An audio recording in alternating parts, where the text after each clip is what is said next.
more healthy and more comfortable and perform better.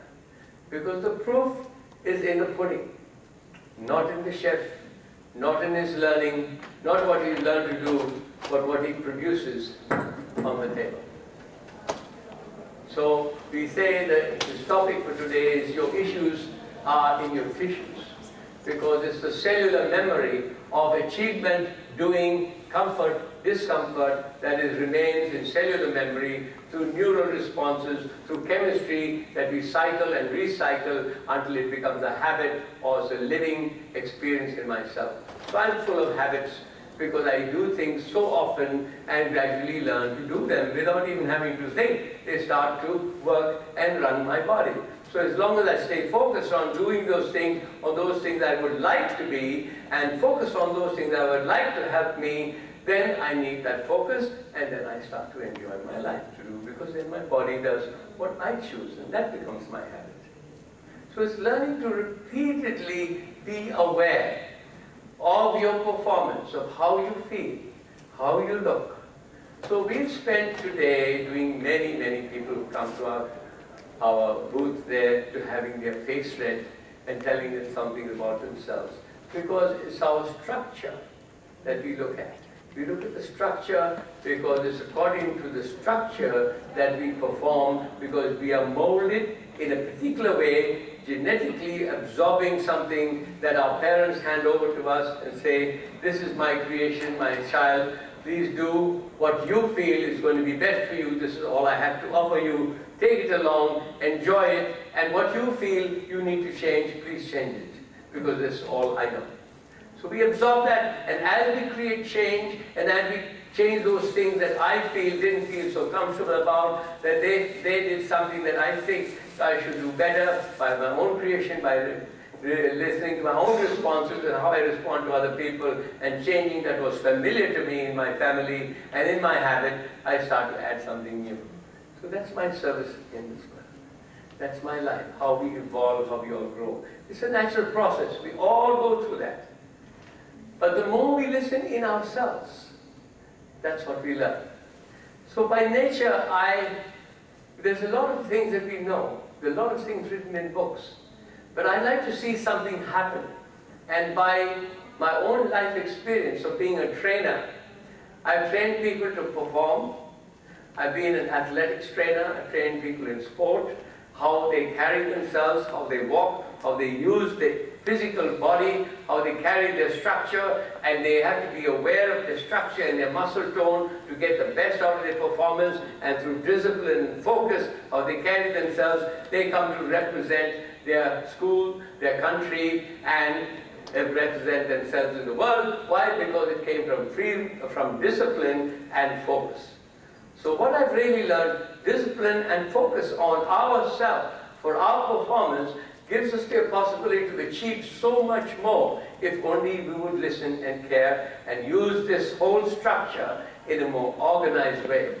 Then I had to learn also how to use it in other walks of life. So I've been in management and training of people in management for 20 years. And there also we need discipline and focus and order. In any business, the managing director or the boss has to listen to all the workers and make sure that every worker in every department is happy for them to get the best performance in their company.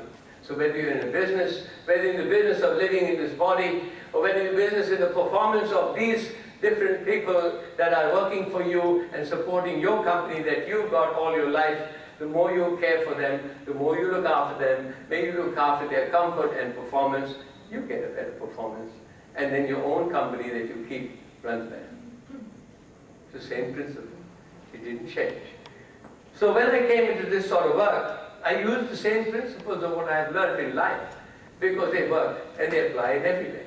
Whether you're driving a car, the more focus you have and watch yourself and learn how to drive the car better, you get to your place safer. You feel much more comfortable. Wherever you take this vehicle of your soul, whether the driver is focusing on where you're going and how this car is working, how this vehicle is working, you enjoy the thing better and you have more time to think of new things because your vehicle is already in a good condition and is performing the way you directed. So it's everything in the walk of life is based really on how this is performing in whatever you put it to perform. So that affects everything you do in life, is how you care for you. Because how you do that and how connected you are with yourself is your confidence in your performance.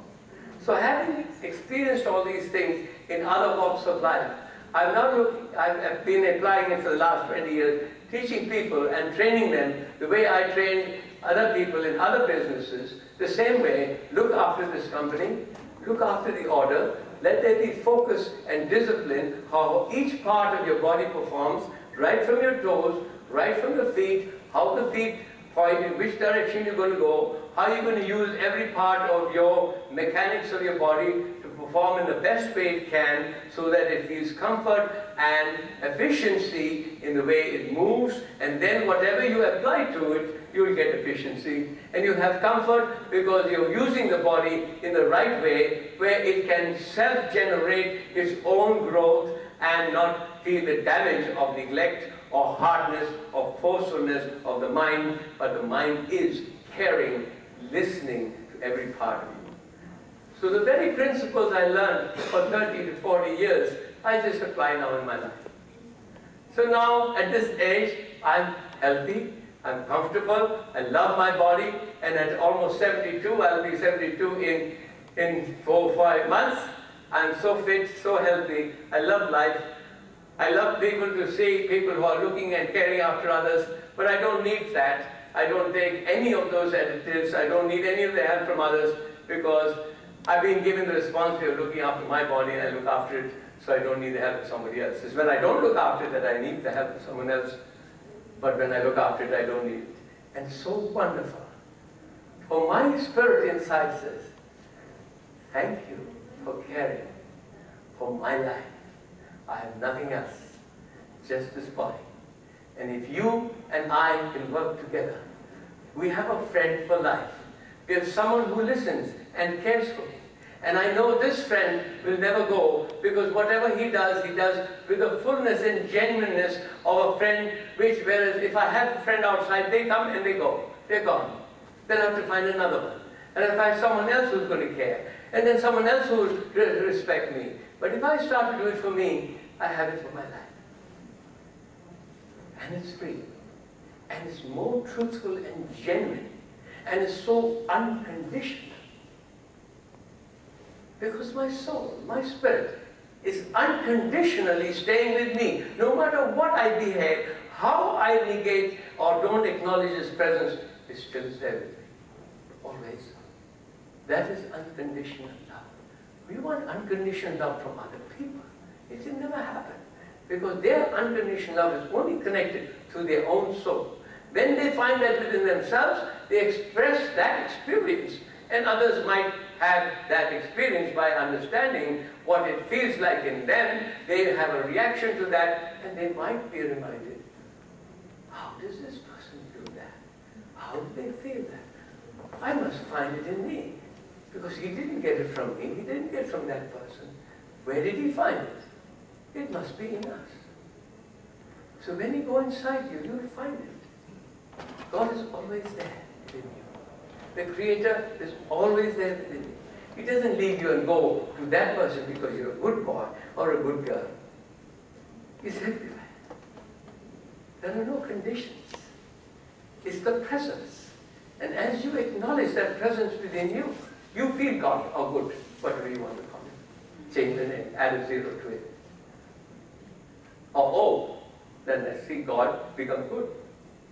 Oh, I saw God, so now it's good. I added another oh, I saw it. So, just a joke. But that's the key. But that's the key. It's the simplicity of your being that you have to rediscover. You came into this world with total innocence, total acceptance of no matter what. You don't have a choice. You come into your mother's womb, no matter what. You're going to come out there one day, and then you're going to face no matter what. It has the courage, the soul has the courage to face the world, no matter what. What happened to that courage? Now you stopped yourself. Why did you stop that spirit that came in with total acceptance, no matter what? is willing to follow the divine